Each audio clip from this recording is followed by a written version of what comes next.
Thank you for joining this joint ICC-IPCC session on climate science and institutional policy.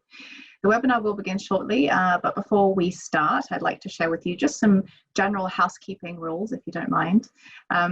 Firstly, if you have any questions for the speakers, please feel free to type them in the Q&A box, and they will, of course, do their best to answer them. You can upvote a question by liking it so that the speakers can tell which are the most popular questions.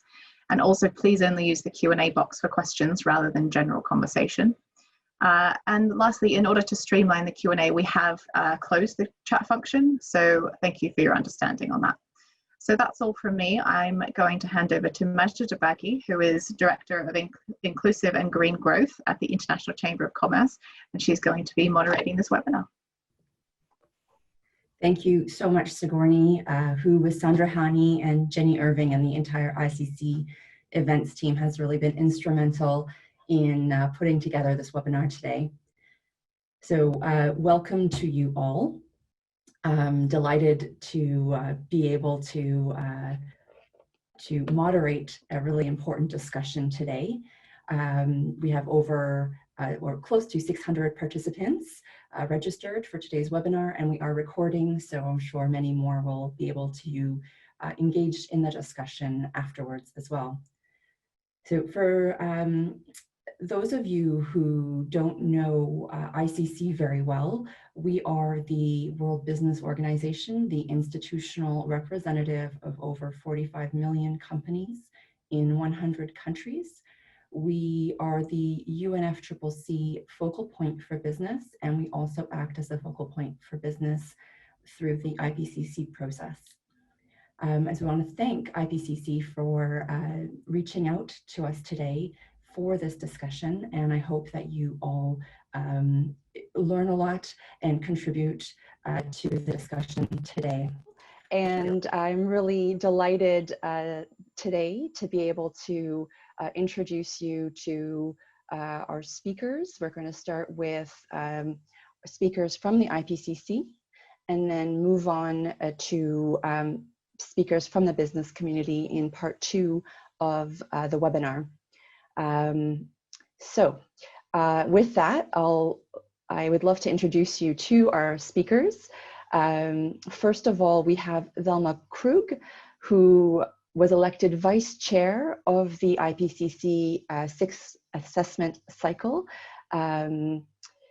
after being Co-Chair of the IPCC Task Force on National Greenhouse Inventories from 2002 until 2015. Velma is the former researcher at the Earth Observation and Coordination at the National Institute for Space Research in Brazil, and she has spent more than 15 years representing Brazil at the negotiations at the UNFCCC. We also have Melinda Tignor. Melinda has served as head of Working Group 2 Technical Support Unit, and she is heading the Working Group 2 Technical Support Unit. She develops and directs the activities of this working group and supports Working Group 2 co-chairs and the Bureau in preparation of Working Group 2 products, and she has extensive experience with the IPCC process and the climate policy interface, as well as the development of reports. Jonathan Lin, finally, is Head of Communications and Media Relations at the IPCC, and before joining IPCC, he spent over 30 years as a journalist for Reuters, traveling and reporting from over 30 countries. So with that, I will introduce, I'd love to pass it over to you, Jonathan, so you can introduce the IPCC in a little bit more detail. Thank you very much, Majda. I think we're going to start off with a little poll, aren't we? So do you want to put that up? Yeah. So our question for you before we start is, have you ever read a report or even the summary for policymakers of an IPCC report? So if you can click yes yes or no, or even not sure, then we'll get an idea of what you know about us already.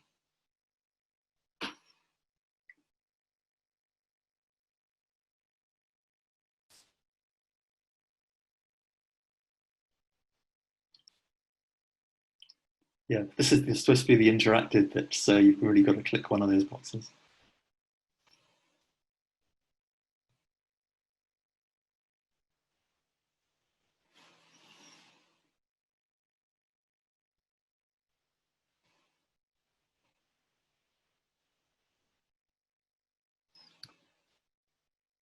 Okay, so well, that's amazing. I've never actually been to to an event that we've participated in where so many people have actually read our reports. This is really encouraging.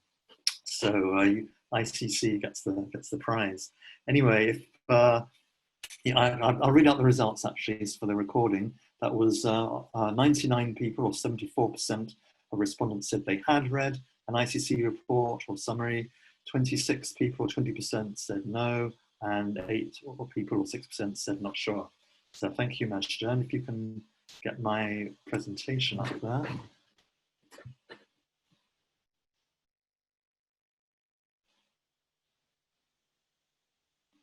And the next one. And the next one. Yeah, so the scientific community, or scientists, have known about climate change for nearly 200 years. And by the middle of the 19th century, there was already a good understanding of the greenhouse effect and what carbon dioxide in the atmosphere can do to us. But really in the 1970s and 1980s, there was a huge growth in the amount of scientific research on the topic, and governments became aware of the problem. But there was so much research coming out, some of which was conflicting, that governments found it hard to keep on top of the subject. And so 2 UN organizations, the World Meteorological Organization and the United Nations Environment Programme, decided to set up a body in 1988 which would look at all the scientific research that's being produced every year and tell policymakers primarily, we were set up to do it primarily for policymakers, this is what we know about climate change. This is the state of knowledge in the scientific community. This is what we know. This is what we don't know. This is where there are differences. This is where we need more research. So that was 32 years ago, 1988. And since then, we've produced 5 comprehensive assessments of assessment reports of science related to climate change, and a number of special reports on particular topics that governments have asked us to look at. So could I have the next slide, please? And this is just from the principles of the IPCC, and a couple of important points to get straight here.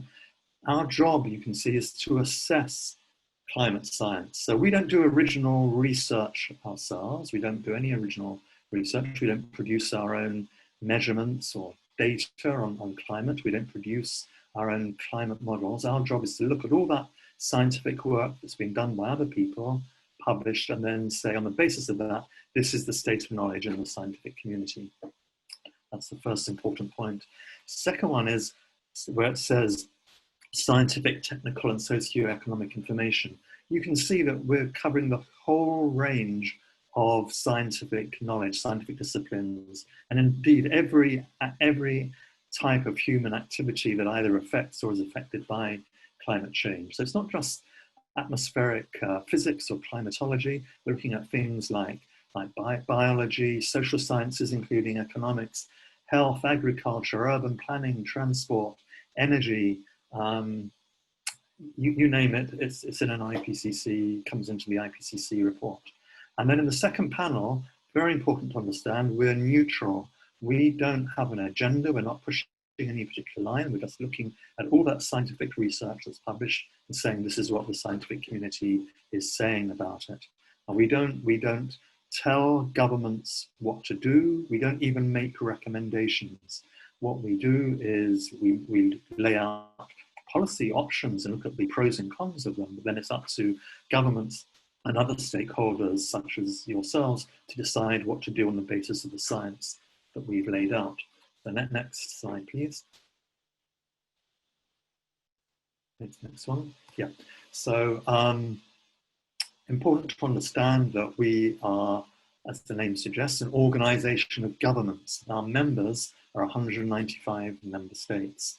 But what's amazing about the IPCC is we bring together the governments, the policymaking community, with the scientific community. The deal is scientists, the governments say, we will listen to you, scientists, what you have to say, if you produce reports on the subjects that we want and operate according to the rules that we set out. So it means that a report that's developed by the IPCC but has the scientific community standing behind it, but is also endorsed by basically all the world's governments, as we work on a basis of consensus, like the rest of the UN system. And the governments form our governing body. They send the representatives to plenary sessions. They elect a bureau of scientists to advise on the scientific work. When we do a report at the request of governments, then the bureau selects experts on the basis of nominations from the governments, and our observer organization selects experts to act as authors of those reports. And we're divided into 3 working groups and a task force, and Thelma Krug, one of the IPCC vice chair, will tell you a bit more about that later on. Next slide, please. And the next one. So basically what our job is we produce lots and lots of reports. I mean, as I say, 5 major reports in the last 32 years. First one came out 30 years ago, and a number of special reports as well. And we're now working, we just produced another 3 special reports in the last 2 years, and we're working on the main 6th assessment coming out in the next couple of years. Next, please. And for the 4th assessment report in 2007, we awarded the Nobel Peace Prize. And the 5th assessment report, which was completed in 2014, that was the scientific foundation for the Paris Agreement, the COP20, which was agreed at COP21, the climate negotiations in 2015. So next, please. And yeah, our reports are used to inform those international climate negotiations, to inform the public at large, and also they're a very important resource for governments and other stakeholders around the world in formulating policy, taking decisions, and so on.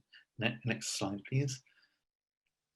And one important point to get across is that the work of the findings that we have come up with are supported by and support the broader global agenda of sustainable development. So it's the action that we lay out, possible climate action in terms of adaptation, adjusting to the climate change that's already happening, or mitigation, preventing future climate change, that is consistent and coherent with sustainable development. It's not an alternative, but climate action is part of development, part of building a resilient society. And indeed, all the reports we're working on at the moment are informed by the Sustainable Development Goals. Next one, please. Next.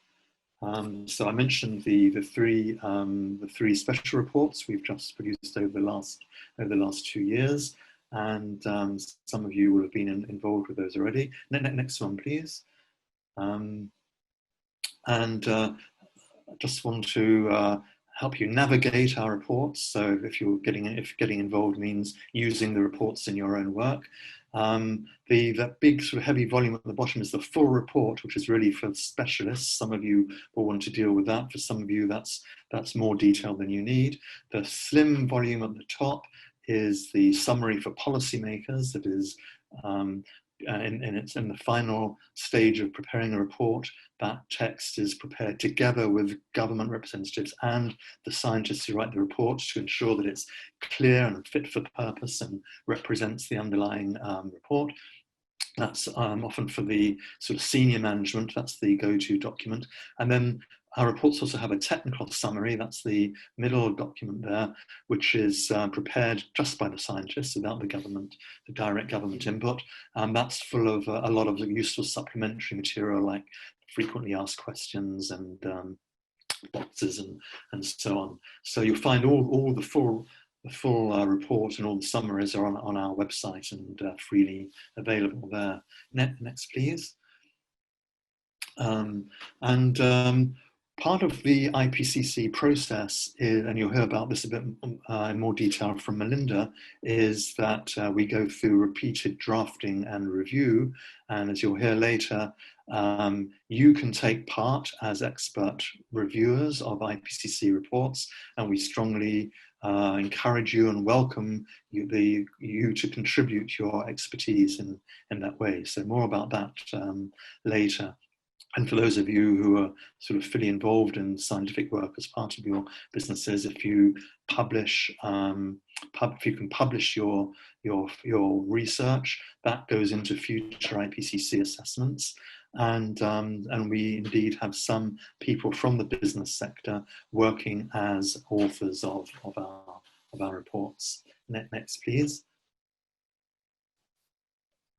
And another way of getting involved in this is maybe together with some other bodies, developing your own versions of IPCC reports, what we call derivative products that target a particular audience or a particular region, particular sector. Here's an example of something that was done with the fifth assessment report a few years ago, and together with the business community. So preparing a version of the report that brought the essentials to the business community by different sectors. And although the IPCC doesn't formally endorse those activities, we can sometimes help with them in terms of providing quality checks or checks for accuracy. So next one, please. And as we are doing today, you can also organise talks, webinars, conferences where we can provide expert speakers to tell you about the IPCC findings. Next, please. And that's it from me. Thank you very much. Thank you so much, Jonathan, for that excellent overview of the IPCC and how it works. With that, I'm going to turn it over to Velma, who is going to be, actually before I do that, if I wouldn't mind just asking a quick question, if you'll allow me, Jonathan. Could you just, there was just a question here from the audience. And I know we're going to take questions a little bit later, but there's someone asking whether you think that leaders recognize the gravity of the climate challenge.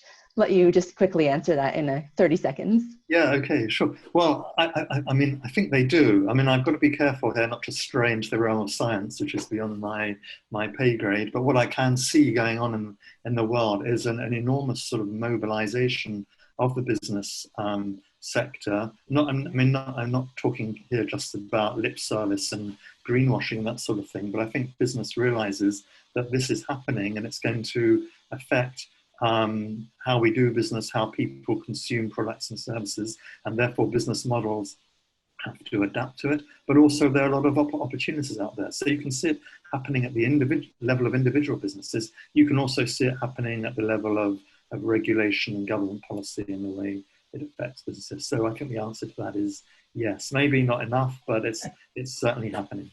Great, thanks, Jonathan. We'll hear a bit more about that in the second half of the panel or the webinar. So I'd like to move on to Velma. Velma, can you tell us a little bit more about the different working groups that Jonathan briefly mentioned and what their remit is? Yes, definitely. But okay, I hope I was not being able to initiate my vision. But anyway, so let's start. And hello to everyone participating in this event. And also, thanks, Maja, for facilitating this session. And also thanks to Jonathan for providing an overview on how the IPCC works and how it constructs a bridge between science and policymakers. So although the main users of the IPCC products are the member governments of the IPCC, a much broader range of stakeholders are interested in the science of climate change. And this is evident from the high interest in the special report on global warming of 1.5 degrees Celsius. So I single out one of the findings of this report that highlights the importance of strengthened capacities for climate rule of national and subnational authorities, the civil society, and the private sector, indigenous peoples and local communities to support the implementation of ambitious actions implied by limiting global warming to 1.5. But let's talk about the three working groups that Jonathan has already briefly introduced. Next slide, please.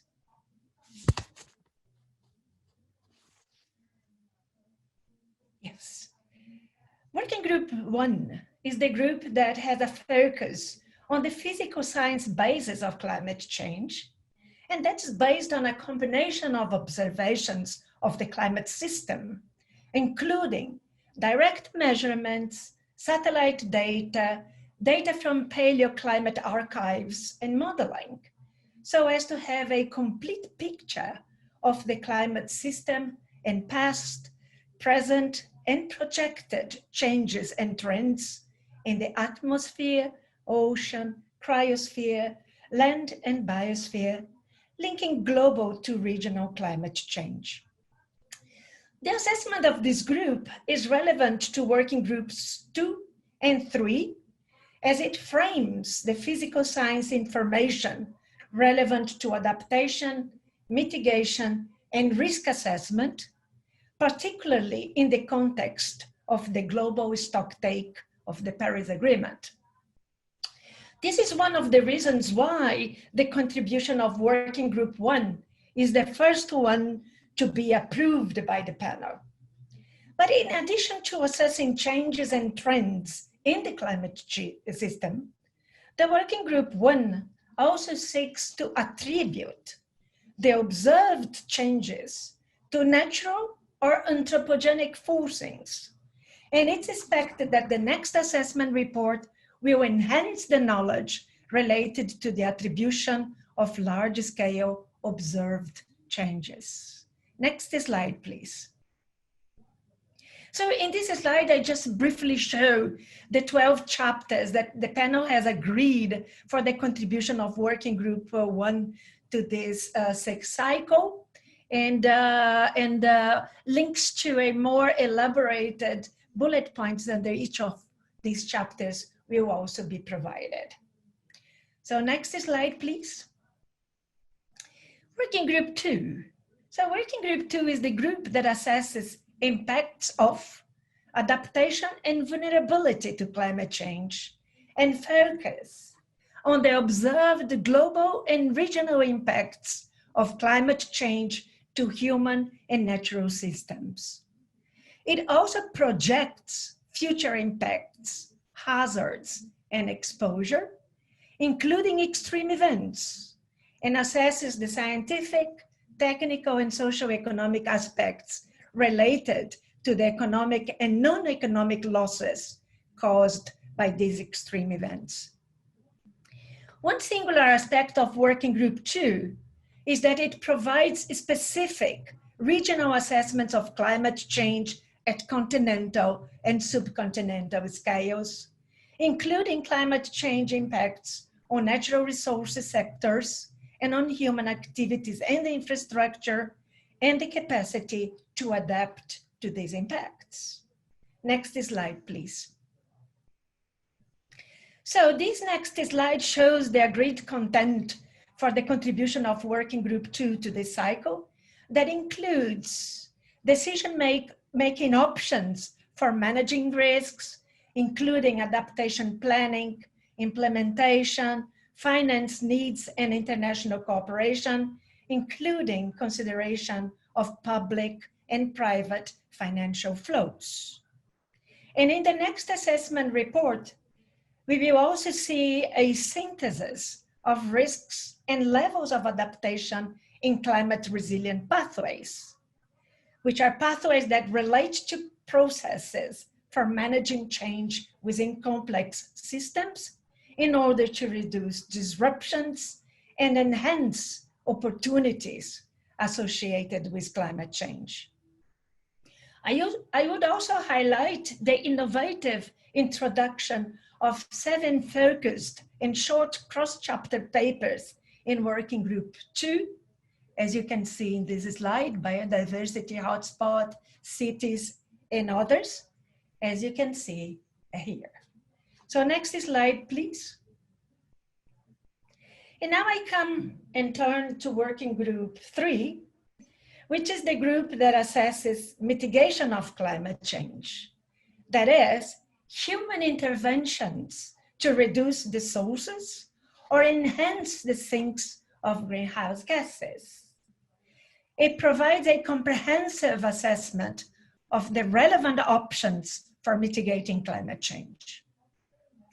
And most likely, this is the working group that will have most direct interest for the business community, as it deals with the specific sectors and the economy, including the energy systems, agriculture, forestry, and other land uses, urban systems, buildings, transport, and industry. Next slide, please.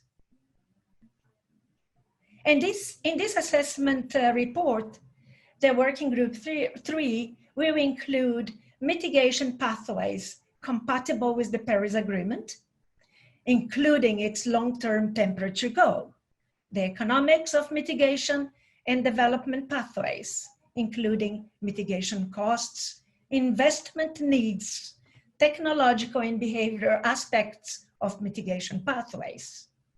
It will also include a chapter on demand, services, and social aspects of mitigation, which will address sustainable consumption and production, circular economy, including insights from life cycle assessments and material flow analysis. So to finalize my presentation, I would like to highlight 2 of the innovations introduced in this cycle. The first one is the focus on solution-based approaches, and this across all the 3 working groups. And the second, the greater attention to assess policy-relevant regional information by all working groups to make it increasingly more relevant regionally. So with this, thank you very much, Maja, and thanks everybody for the opportunity to talk a little bit about the 3 working groups. Thank you. Thank you, Velma. It's extremely helpful. And with that, I'll move on to Melinda Tigner. Melinda, the floor is yours.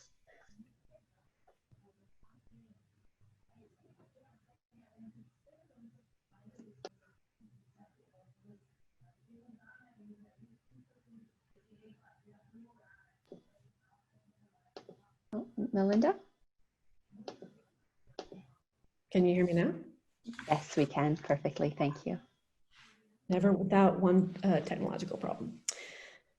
Let me restart. So thank you for the introduction and thank you for the kind invitation to speak with you today. I'll be pleased to provide more information on the report and specifically how to contribute to the review process. And with that, next slide, please. You've seen already this within Jonathan's as the principles governing IPCC work. In this particular presentation, I'd like to highlight that the 3rd principle already indicates that the review is an essential part of the IPCC process. And later on in the appendix governing these works, it highlights additional details on the principles of those reviews. The first one being that it should be the best scientific and technical advice, representing the latest findings, and are comprehensive. And that really is so that the report itself is as comprehensive as possible. Second, that a wide circulation process that aims to involve as many experts as possible. And that indeed includes not just the traditional experts, but beyond that, and specifically from both developed and developing countries and economies in transition. And the third objective being open and transparent. Next slide, please. This particular slide provides an overview of the IPCC drafting and review processes. I won't go into detail, but it does really highlight the iterative process and the multi-stages producing the report from draft to review to second draft to government expert review to a final draft that is then provided to governments for the final government review of the SPM. Working Group 1 is currently developing their final draft, whereas Working Group 2 and Working Group 3 are producing their second order drafts. And really we're highlighting here today how to engage in the review processes for Working Group 2 and Working Group 3. Next slide, please. This is a repeat of earlier of the outlines. And this is really intended to provide you with a second glance, but also to note that these outlines are approved by the governments, but they also contain underneath these headings bullets of indicative content. And that really provides a fleshing out of what's intended for the chapters. They also have extensive scoping documents behind them. I believe Sigi or Sina is going to provide you with links to these underlying reports, but that will really provide you with more detail and also areas where you would find the most interest. Next slide, please. As was mentioned earlier, Working Group 3 may have the particular interest, and here I'd like to highlight the chapters 6 through 12 on sectors and systems. And again, detail will be given in the bullets and links will be provided. Next slide, please. So to refresh, expert reviews provide an essential part of the IPCC process. They ensure the highest standards of scientific excellence, clarity, and balance, and they encompass a wide range of views, expertise, and geographical representation. Next slide, please. Turning to the actual expert reviewers who do this, a few comments that I would offer. So it's not a requirement that you review the entire report. Certainly you're providing comments on paragraphs, sections, chapters, both into your area of expertise and interest. Expert reviewers are key to the process because during these reviews, they contribute to the shaping and content of the report. And as such, they are acknowledged in an annex to the published report. Next slide, please. So one of the common questions that we receive is really about what skills or backgrounds must I have to be an expert reviewer? And indeed, there is no specific definition by the IPCC of what constitutes an expert. And that's purposely done because they seek various types and levels of expertise, range of backgrounds, educations, and skills. And the process is set up so that there's a registration, and part of that registration is through a self-declaration of expertise. Next slide, please. So getting into some of the more pragmatic details, the registration process will be open on the IPCC website shortly before the reviews start. And in that registration, we will go through that in detailed process. But why do we do this? One, it's obviously helpful for us to be able to track and communicate and provide detailed access information that is personalized to that individual. But before acceptance of the reports by the governments, they are considered pre-decisional and confidential, and therefore drafts may not be cited, quoted, or distributed. So part of that registration process is an acknowledgement of the confidentiality process in the user agreement. Next slide. And this just provides a visual of the type of materials that would be involved in actually submitting comments. Once the review starts, you will receive access details that are personalized to you. You'll go to the review mechanism, download the reports that you're interested in, and then it provides extensive instructions, background materials, and then all reviews are submitted via these spreadsheets and then re-uploaded during the review period. I should note here that the policies and procedures of the IPCC include a very important component. All drafts circulated for formal review, the review comments submitted on those drafts, and the chapter team responses to those comments become publicly available after the finalization of the review. So indeed, all the comments that you submit will have a written response at the end of the process. Next slide, please. So here are just a few issues to consider in the review. I would highlight here on the first bullet, gaps. You know, the IPCC process certainly prioritizes the traditional peer-reviewed literature, but indeed, there is a grouping of literature that is not that traditional process that is key for the report in many areas. One of those is technical reports. So within the business community, you may be very well aware of technical reports that haven't been cited in the report, but provide an interesting perspective or perhaps a different perspective. So those are the types of things that we would really be seeking to better understand through the reviews. And I guarantee that the authors find this particular gap analysis to be imperative to the next production of the draft. The other bullet here I would highlight is the summary for policymakers, which was touched on in previous presentations. These are the documents that are approved line by line and are intended to convey the key policy relevant messages. But as we grow beyond the governments and look at various stakeholders, various decision making, we want to make sure that we're actually speaking in a voice that is broader. So are we presenting the key policy relevant messages from a business community perspective? That would be really key insight to have from you. A final comment on this, IPCC reports are policy relevant, but never policy prescriptive. Jonathan touched on that already, but it's always good to reiterate where our remit is. Next slide, please. And this is just a reminder of when the expert and government reviews occur for Working Group 2 and Working Group 3. For Working Group 2, that's 4 December and then open through 29 January. For Working Group 3, that's 18 January through 14 March. And again, registration for the expert review opens typically about 1 week before the start of the review and remains open until about 1 week before the close of the review. Next slide, please. And I'll end with just a thank you for your attention. It's been lovely to have the time to speak with you today, and we truly look forward to receiving your feedback. Thank you very much. Final slide, please. Thank you so much. That's extremely helpful to get that that's so clearly laid out for us, Melinda. And we have a lot of questions from the audience, actually, for all three of you.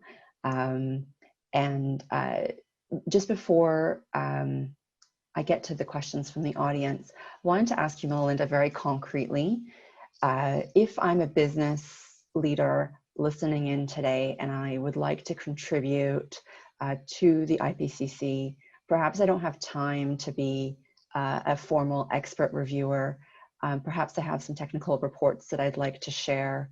What are some of the concrete ways that a business leader can get involved in addition to expert review process, and who do they contact? Sure, that's an excellent question. All three of the working groups have kind of general TSU accounts, and I'm sure that we can also provide those in the link. The next to last page on the slide also included my contact information, and I would be happy to be the contact point.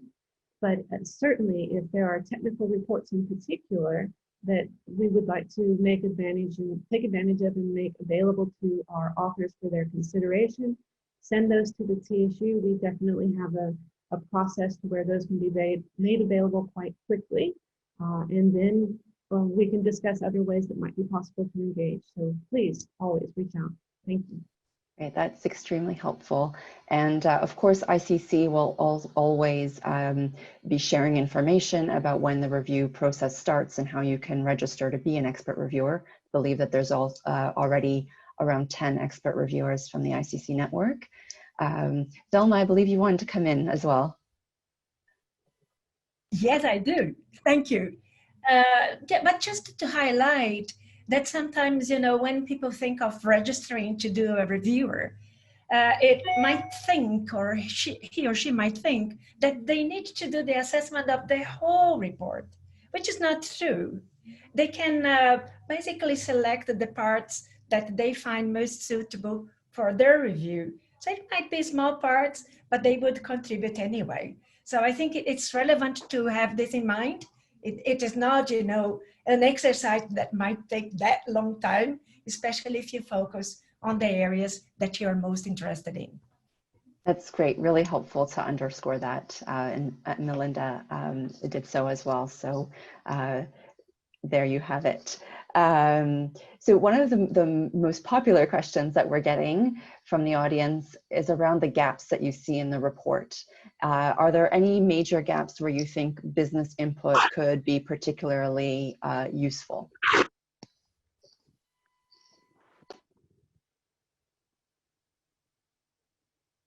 No. Melinda, I'm sorry, your microphone is off, or we can't hear you.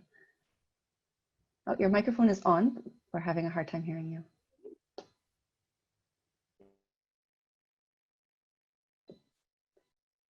No, I think you'll need to just unmute yourself. There you go. And maybe just come a bit closer to the mic. So indeed, I think that there are a number of areas where literature in particular has been emerging and is currently emerging.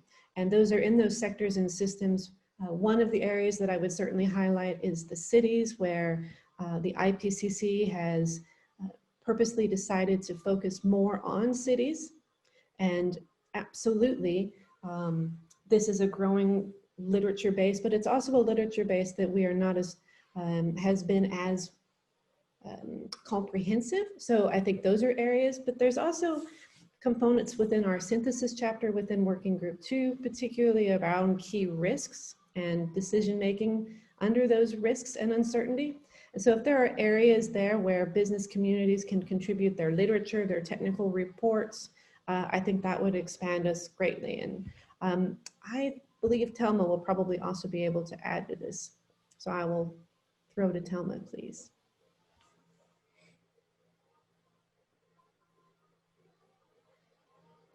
Oh, Delma, could you please put your microphone back on? Thanks. Sorry. Okay, Melinda, I think you covered well that.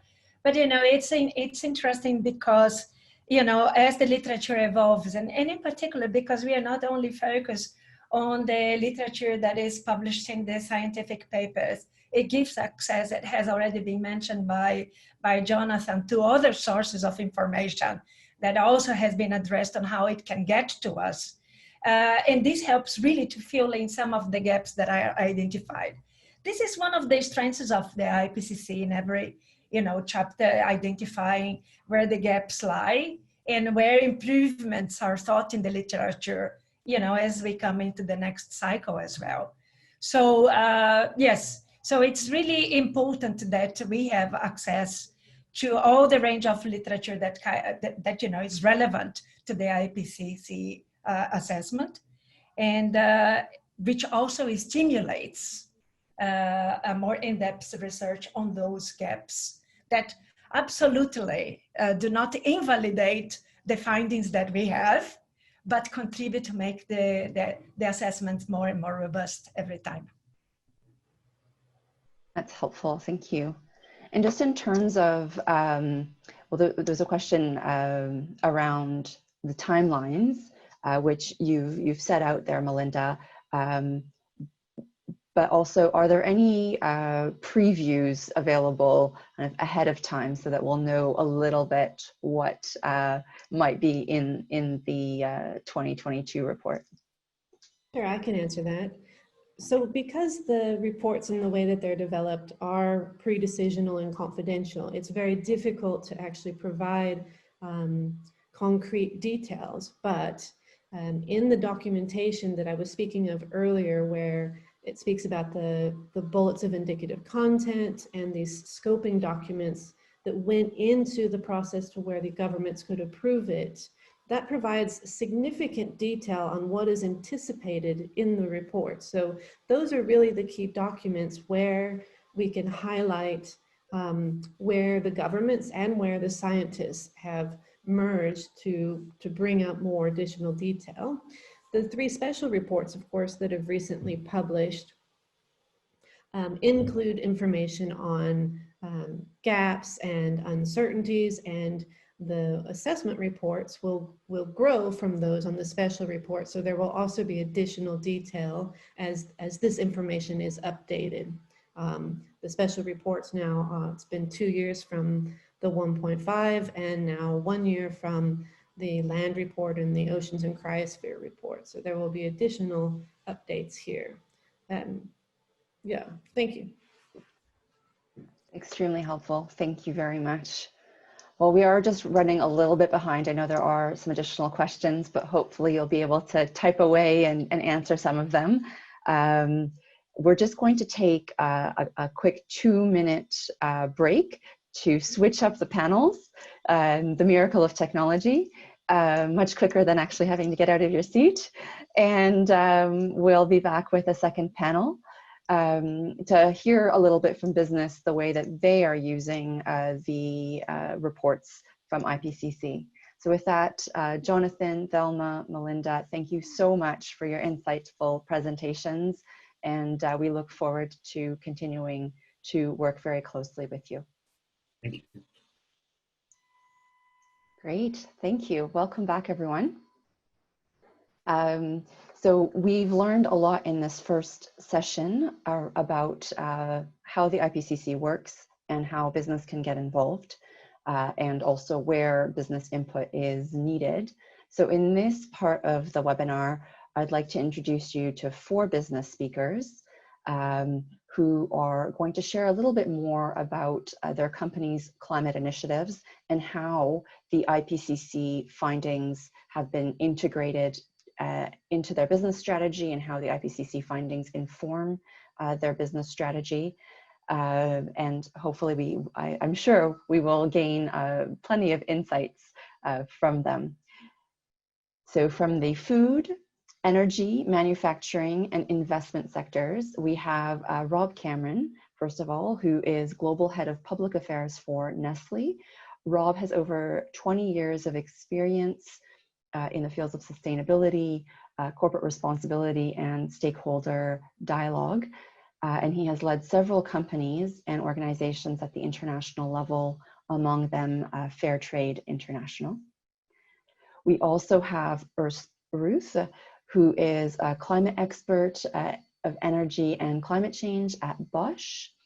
His career at Bosch spans over 15 years. And in that time, he has held several positions, both in the US and in Germany, including roles in product development, as well as in corporate strategy. And Urs is one of the expert reviewers and very involved also in ICC's Commission on Environment and Energy. We then have Alice Peyrard, who is the Climate Change Commitment Director at Veolia. She is currently engaging with investors on climate strategy, and she is a member of the governing board of the EU's largest public-private partnership addressing climate change, Climate Kick. And finally, we'll hear from Steve Waygood, who's Chief Responsible Investment Officer at Aviva Investors, and who is responsible for ensuring that the firm's £352 billion assets portfolio is managed as sustainably and ethically as possible. Steve has also been recently appointed to the European Commission's high-level expert group on sustainable finance, and the UK Green Finance Task Force. And he's also a member of the Financial Stability Board's Task Force on Climate-Related Financial Disclosures. So with that, I'll turn over to our panelists with a few questions. And this segment of the webinar will really be interactive. So please do feel free to also put your questions into the chat, and I'll try to include those in the discussion as much as possible. My first question is to you, Rob. One of the things that I'm really interested in hearing from you is your perspective on what makes business sense for organizations like Nestle, or why it makes business sense for organizations like Nestle to include climate science as part of their business strategy, and how does the work of IPCC, how has it influenced Nestle's climate strategy?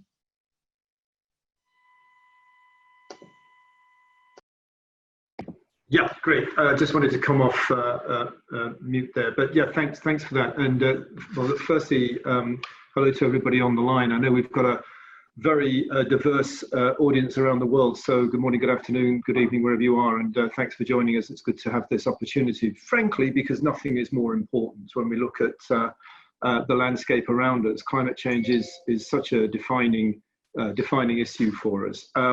Now, I can answer this question about how the IPCC reports have driven Nestle in a kind of, not quite the way that some people might be able to do, in the sense that I'm relatively new. I joined the organization 7 months ago, but I was always having some kind of relationship with Nestle from the outside over the past 15 years. So I've got a little bit of insight as to the journey that the company was on. But to sort of start with Nestle as a company, you know Nestle for its brands, you know it for its products. But one of the other things about this company that's not widely understood is that this is a company that thrives on science. It has an extraordinary focus in on the science that lies behind pretty much all the things that we do. So, you know, the IPCC is important because when it comes down to it, you know, the IPCC has driven the agenda. It may not appear to have been the case, but I think it has. And the reasons for that, I think, are the quality of the materials that IPCC puts out. You know, the fact that it's peer reviewed, there's an approvals process that is totally robust. And I think now, and we heard you know, a little bit earlier, I hadn't particularly appreciated just how long the IPCC has been doing this work, but I think it's fair to say it has a record of success. So if anything, frankly, if anything, in terms of having that kind of history to look back on and say, well, we said this then, where are we now? The only criticism that I might level at the IPCC is that perhaps it's undercalled on some things rather than overstated. But the evidence stands up to scrutiny that what the IPCC says, you know, is relevant. Now, to Nestle specifically, I can recall the ebbs and flows of climate being a really important issue to. There was a little bit of a moment, a wobble, maybe 5, 6, 7 years ago, when there was a kind of sense of maybe that's important for everybody else, whether it's important for us or not so sure. And then the assessment report 5 came out, and subsequent to that, some of the, there was an agriculture report that, I'm not sure how widely known that was in this company. CISL, the Cambridge Institute for Sustainability Leadership, put that out. And I don't know that it got as much traction as it could and should have done, but that's another story we might come to later. But what I do know happened here is that there were some studies based on the IPCC report specific to coffee, to wheat, and to milk. And if you read those reports, it's not pretty reading. It really sets out fundamentally and very, very clearly, we are impacting as a major food and beverage company on climate, and climate is having a major impact on us and on the prospects of the company in the future. So we looked at this from that lens, i.e. what impact are we having? What impact is it having on us? Then, of course, there's the emergence of TCFD, and you start to see this, and Steve's on the line, he'll talk about this more than I could, but it's fairly evident that investors, you know, and we see that particularly through TCFD, it starts to have us in the business wanting to up our game. So we were pretty early out of the gates on the UN pledge in 2019 that we aim to be net zero by 2050. I think that ambition is hugely important, and we have our roadmap coming out. We're going to publish that roadmap sometime in the next few months. I'm not going to put an exact date on it, but stand by. We're hard at work on it now. And one of the key things for us is that in our company, the percentage of our emissions that sit in scope 3 is ridiculously high. You know, we're talking about by far the greater proportion in scope 3. And of course, that's where it's harder to get your arms around the exact nature of what's happening. And that's why the science basis as we move forward is going to be increasingly important. So we're going to publish our roadmap in the next few weeks, get that out there. And then when we look ahead and we're thinking about how we're going to implement this roadmap, the process that you're in for assessment report 6, particularly the 2 on mitigation, on adaptation, this is going to be fundamentally important to us, because for us, we're really interested in deforestation. We're going to eliminate deforestation as fast as possible. We're interested in reforestation. We're going to have a lot to say about natural climate solutions, and we need the science to be right. And it's an evolving journey, I think, on that front. So lots more to say, but I'm conscious that you've got others that you want to get across. So let me just pause there and let others fill in from that point on. Thank you, Rob. No, that's really great. And it's really interesting to hear from you as well, what we heard sort of in the first panel, which is that the reports were important, but also those derivative reports actually play a really crucial role in helping to shape your... They can play a crucial role. I don't know that they played as big a role as they should have done in the past, and that's something you need to get right moving forward. Perfect. Thanks so much, Rob. And really good point on scope 3 emissions. I think that a lot of those on the phone or on this call, the webinar, will agree with you that there are a lot of emissions, a higher percentage of emissions in that are scope 3, and those are difficult to address. And it's one of the reasons that ICC recently launched the SME Climate Hub to help to really address the whole value chain. But we'll leave that discussion for another time. And maybe one of my colleagues will just insert the SME Climate Hub link in the chat for those who are interested. So Urs, I'd like to have a similar question to you actually, because Bosch last year announced a very ambitious climate target of achieving net zero across scopes 1 and 2 by the end of 2020. And so that's coming up. And could you briefly explain to us a little more about this initiative and whether you're on track and how you plan to address your scope 3 emissions? And also share with us how the work of the IPCC has influenced this initiative. Ashta, thank you very much for having me on this panel, and hello to everyone wherever you're listening around the world. And yeah, those are two very, very interesting questions. One is what we do at Bosch to address the climate action and what targets we have. We have last year indeed pledged to reach net zero CO2 emissions around our own energy emissions, basically the scope 1 and scope 2. And this covers more than 400 locations we have worldwide, and has a volume of about 3 million tons of CO2 every year. And indeed, we are on track on reaching the net zero worldwide for all of our locations by the end of this year. And very happy that this initiative is going well. And let me just summarize the maybe 4 levers, the 4 major levers that we are using. One is to increase energy efficiency at all of our locations as much as we can, because the energy that you don't use, obviously you don't need to get it clean. Then the next level is to enhance new green power agreements. So we want to fund new green power generation sites and then have power purchase agreements. By that, we ensure that this initiative really leads to new green power generation and not just basically uses the existing power, the already existing green power that there is available. And if we use it, then nobody else could use it. The third lever is to still get as much green energy sources that are available. And then the fourth lever, and the least important one in the priority, that is compensation certificates. Of course, we need time for the energy efficiency projects to really gain traction. And since we wanted to reach this target already by 2020, we need this fourth lever, which is not the largest one, to include actually compensation mechanisms where we then highest standards available.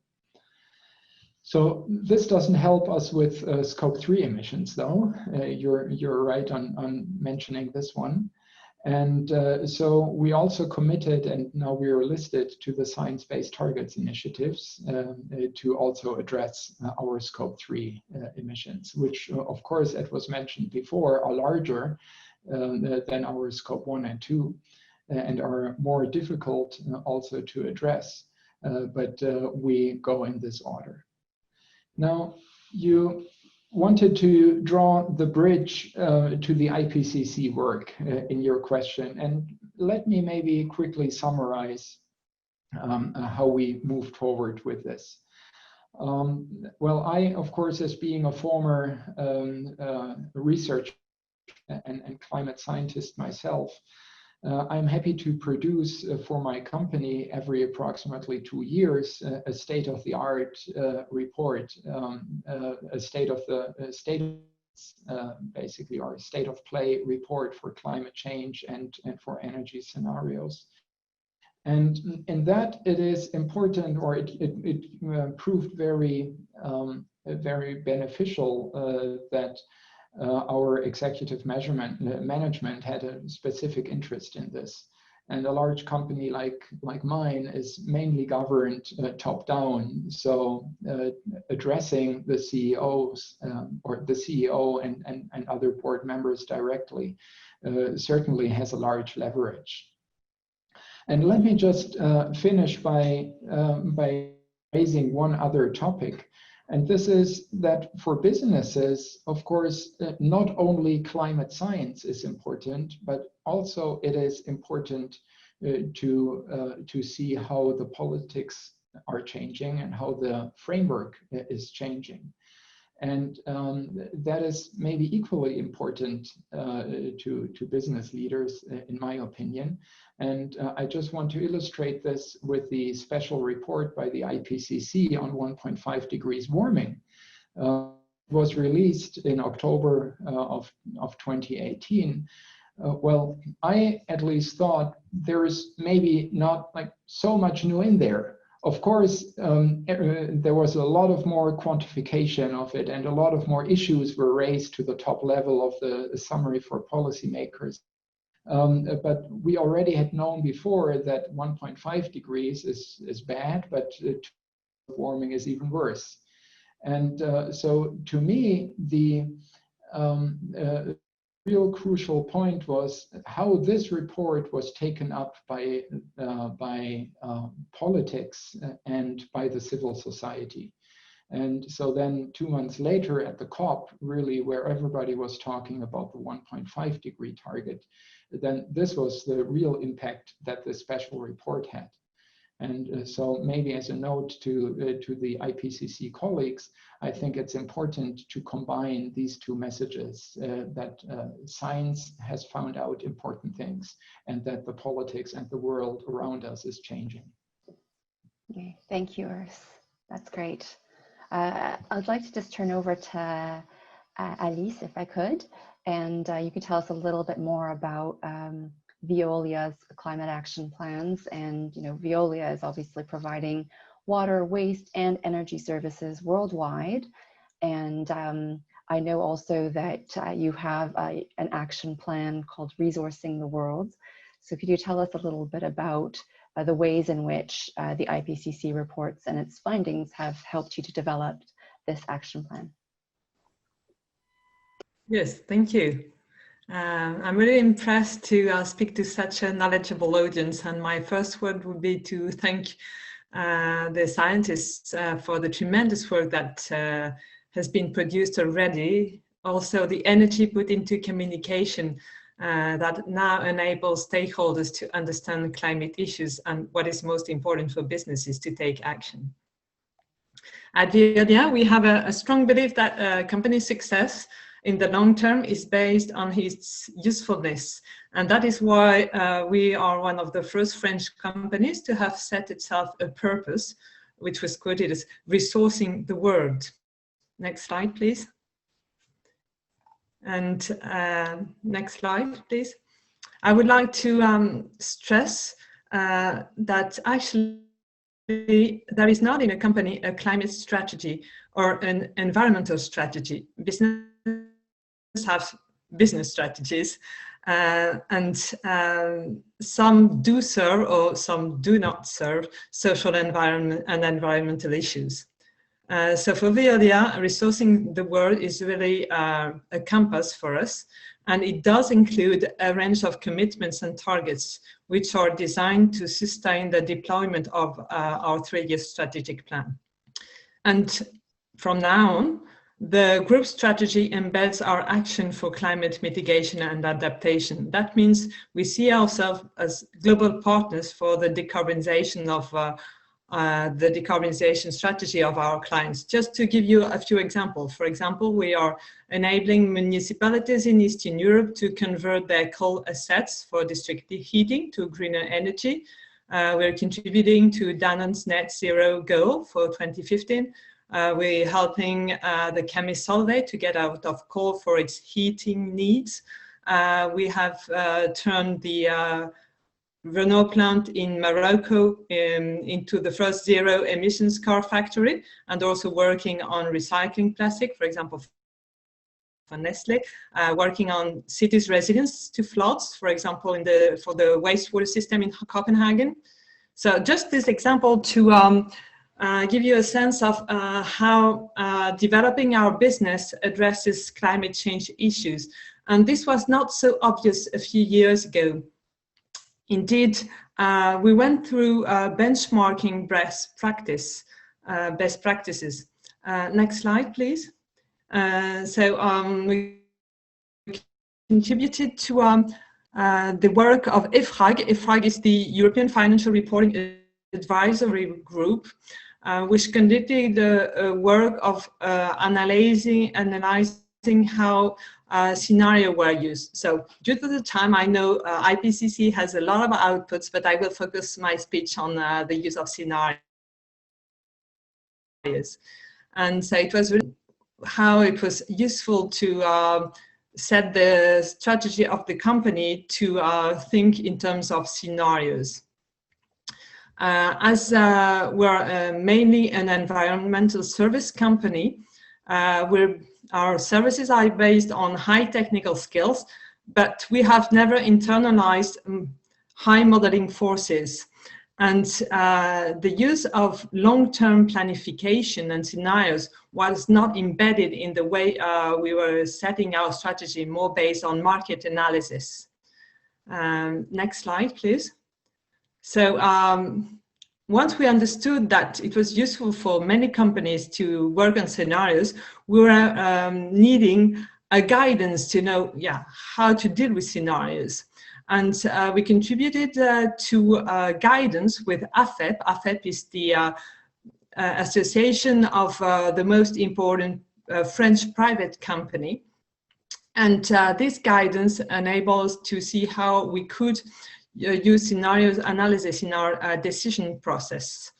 And we could identify 2 critical steps, which are really important. to come from scenarios, climate scenarios, to taking action, we needed to identify the critical variables for our company, which are physical materials. What does the decarbonization implies in megawatt per hour to reduce or to switch in energy? How many tons of minerals or recycling products are they going to be on the planet? So this kind of physical variables needs to be given to the companies for them to design their strategy. And so the second critical point is also to build a storyline in adequation with the business strategy of the company. So this is the work we've been going through the past years.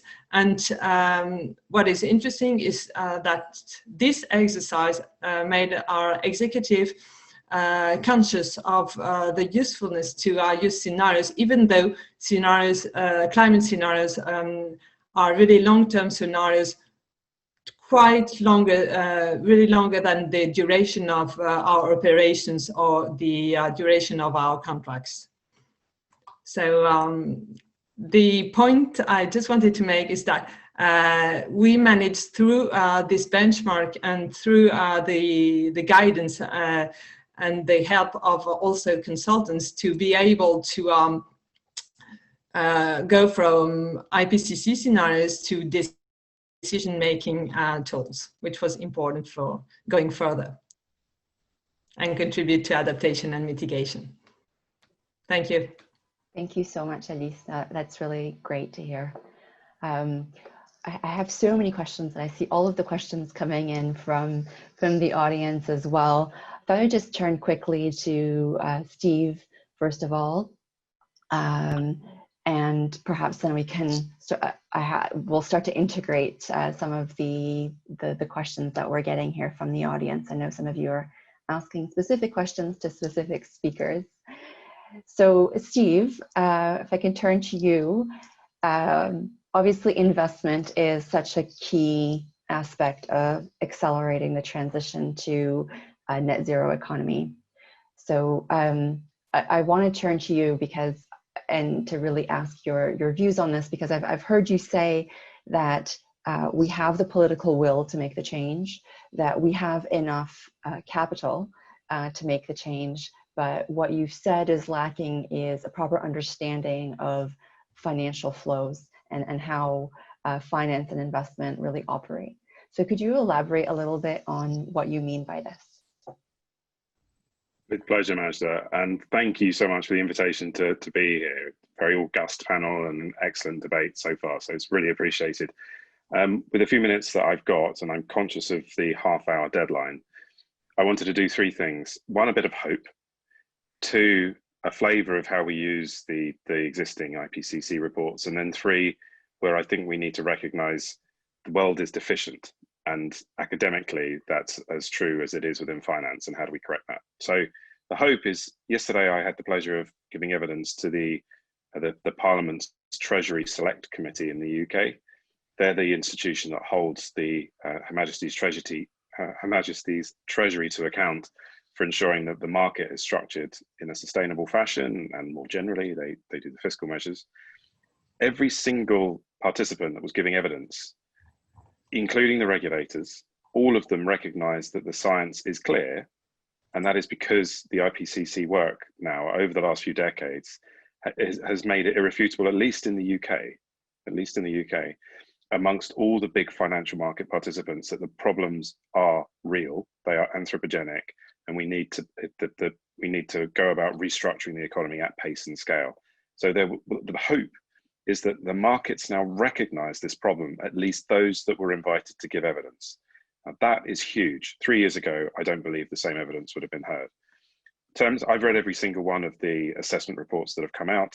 I made the mistake of printing the first one. I won't do that again. The reams of paper it took were absurd. The actual evidence that we take, it helps inform our strategy. As an insurer, I'm significantly exposed to long-term physical risk. In fact, it represents an existential crisis to our sector towards the end of the century. We've been around for 320 years. We'd like to continue to be around for at least that much longer. It's informing our risk approach, the approach that we take to the engagement with the companies that we own, particularly on the equity side. And it's incredibly helpful for our communications. Just this morning, I was speaking to a client and I used IPCC data to show them the scale of the challenge. We've been doing that for 20 years, probably without the IPCC's knowledge. But the most significant place where it's useful is in challenging governments and policymakers as market participants to correct the market. And at the moment, it's clear, even though there are over 1,800 pieces of regulation and policy shaping climate finance across the world, just 38, for example, in Spain alone, we clearly are heading much more rapidly towards 4 degrees than we are 2 or 1.5. And that is because the externalities have not been internalized yet. The problem I perceive with the process that the IPCC has to undergo is that the academic literature in the area of climate finance is weak. Definitions, as the 5th assessment report highlight in their cross-cutting investment and finance assessment, definitions are poor, models are not published, data is incomplete. And as a consequence, the way that the conventional academic process works here will not work. We need to look much more to the grey literature, and the research question we need to be addressing really is if climate change remains the world's biggest market failure, which it clearly does, how do government policymakers, what are their options for correcting those market failures, not just in the real economy, internalizing the externality, but also how do you correct financial flows so that they are aligned to 1.5 degrees in a way they are not. The UK's London Stock Exchange today is 3.8 degrees. The other piece of the jigsaw that is missing is the time horizons challenge is not well understood. Modern portfolio theory is no longer modern. The science behind it was written in 1952. This is clearly not modern. Discount cash flow, which comes from the Chicago Business School, as well as the whole of the Milton Friedman analysis, DCF discounts the future at such a rate. And just to bring that alive, if you were looking at a project today that would cost you £30 million, make you 100 million this year, and 100 million next year, and 100 million in year 3, then have no more costs or revenues until the end of the century, where it would cost you £1 trillion, or your descendants £1 trillion. Net present value of that is still positive. You would go ahead with that kind of a project, even though it's costing £1 trillion at the end of the century, probably your children. Now imagine that. That's currently what's going on systematically in finance. We don't yet have an academic conversation looking at market structure and how modern portfolio theory undermines long-term returns by generating more risk, more systemic risk, because of its focus on short-term returns, which means that Bosch, Nestle, and Veolia all suffer a higher cost of capital, even though perhaps they're more sustainable than their peers. The market is broken. We don't yet have academic work looking at how to correct it. That's my 6 minutes. Thank you very much, Steve. A very clear message there. So I want to go to a couple of questions that we've received from the audience. And then I really do want to pick up on some of the points that you've just made, Steve. Rob, you're getting a question around, really it's a trade and climate change question. Says that Nestle has invested a lot in brands that are water, and obviously that involves oftentimes shipping water from its source kind of all around the world. So how do you rationalize that activity with your climate targets? Yeah, it's a great question, and glad to have the opportunity to address it. The waters business, there are a lot of brands we have in our waters business that are known and loved around the world, and we want to continue to service and serve customers and consumers around the world. But we also recognise that there are issues around some of those products. In the case of the waters business, the 3 big premium waters brands, Aquapanna, San Pellegrino, and Perrier, we've announced already that those brands will be carbon neutral in 2022, and that the entire waters business will be carbon neutral by no later than 2025. Now, that's partly around reductions, but it's also around offsets. And I just want to kind of, in 10 seconds, just say that when we launch our roadmap, we are going to be, and we are being driven, to my earlier point about science, we are going to be driven by science-based targets. We are going to follow the rules with regard to excluding offsets from that journey. So this is not kind of us buying favors, as it were, towards our net zero. What we see is that there's a false dichotomy between offsets on the one hand and science-based targets and progress on the other. And we need to engage people in our brands. We have got such pull with consumers as consumers do with us. So going carbon neutral in brands, as long as that is not detracting and taking resources away from our science-based journey, I think that's absolutely fine, and it's exactly what we should be doing. And you know, I'm really excited with some of the pathways that we're looking at with regard to carbon neutrality, as well as discluding offsets from the science-based targets journey. Thank you, Rob. Thanks for answering that. And another kind of a hard question for Urs as well from the audience around whether your climate targets are taking into account the full life cycle of products. And it's really a trend that we're starting to see in terms of measuring the individual emissions of products as well. Yeah, that's a very good point. It relates to the scope 3 questions, or the scope 3 emissions. And let me just put this, maybe not everybody in the audience knows this differentiation. So scope 1 are the CO2 emissions that you directly, by say burning natural gas on your premises. Scope 2 are the CO2 emissions that are caused, say, by using electricity that somebody else produces by burning coal or gas or whatever. And then the scope 3 is basically all the rest, which are the upstream emissions that include the whole, well, purchased goods when you manufacture everything that your company purchases to produce their products. But then it also includes logistics, as well as then, and that's the largest point, the CO2 emissions that your products cause during their usage phase. So when your customers use those products.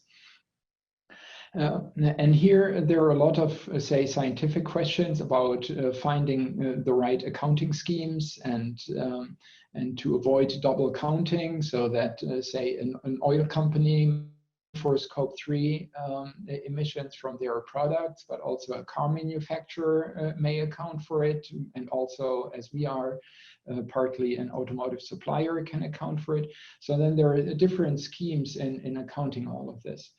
And what we do is we've taken a top-down approach, first of all, for our science-based targets initiative, which is a coarse estimate. It's as good as we can do it, but with so many thousands of different products, we need to start with an estimation.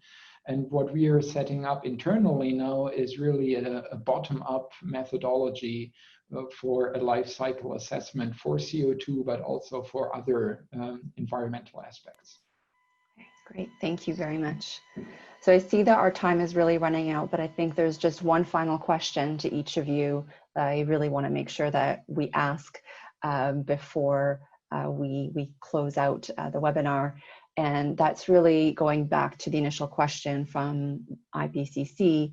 How do we improve the dialogue between business and science so that business can better inform these the science and the reports from IPCC, and how do we make the reports also more relevant and useful and easy to understand for those of us who don't have sustainability teams, who are who, like Urs, get a chance to do their own state-of-the-art reports every couple of years. And I'm especially thinking of small and medium-sized businesses.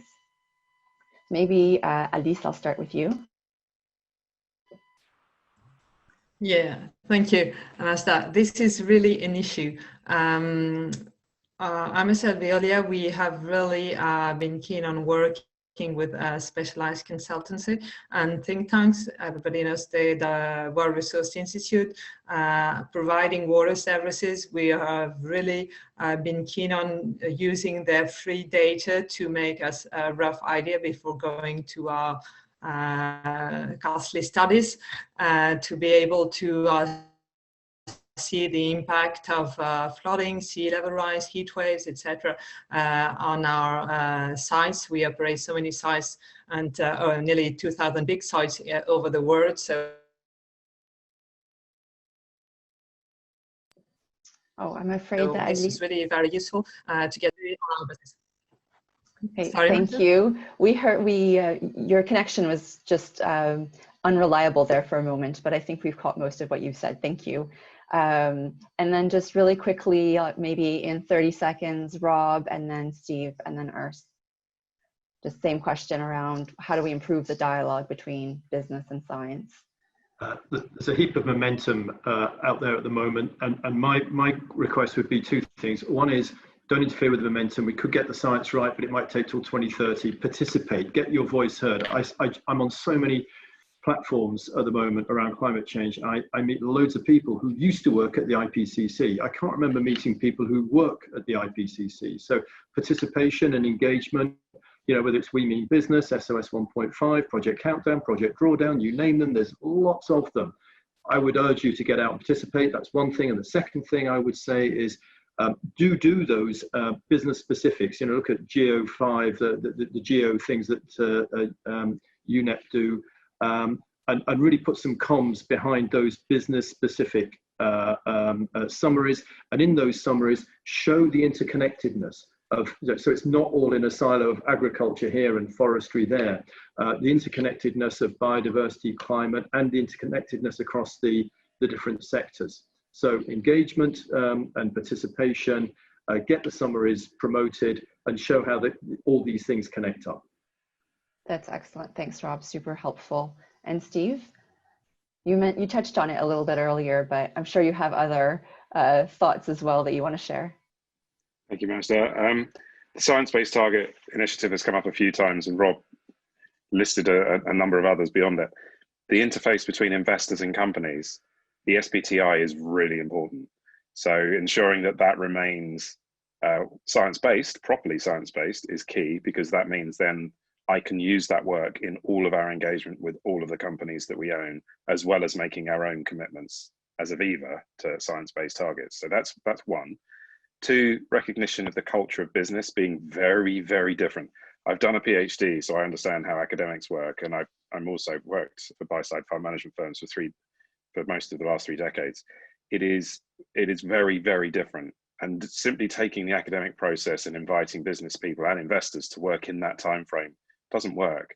I was asked to be one of the co-authors and was very interested, but then was told it would take 10% of my time and 3-week-long sabbaticals to deliver it, and my business won't afford that. And then third, this comes to Gibson's question. We need science to inform scenarios that are sector specific and free. At the moment, the scenarios that are published for free are global scenarios for policymakers.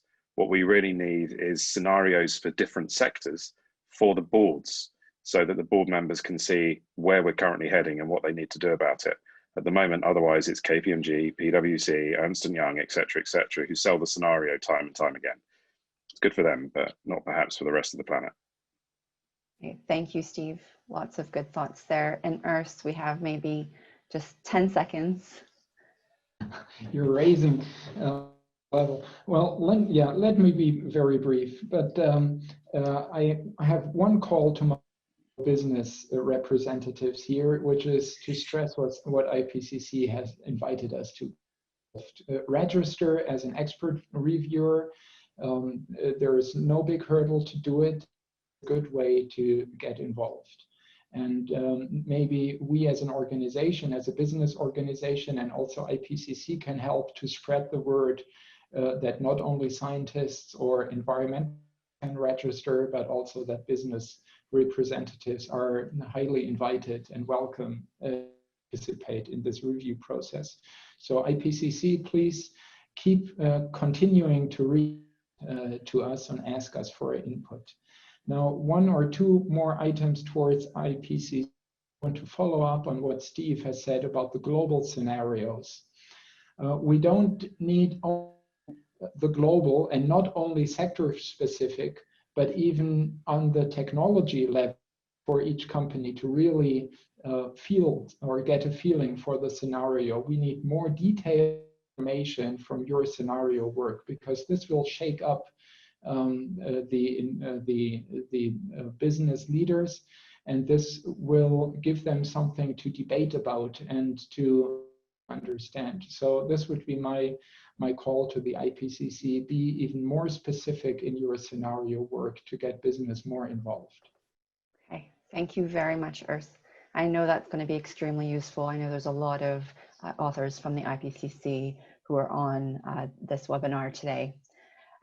So I'm just looking at the time. I know you have to go. So with that, I just want to say thank you so very much for your time, and thank you to the IPCC for helping us just ensure such a great and informative session today. We really, really appreciate it, and really look forward to continuing this dialogue and to helping the IPCC do the very important work that you do.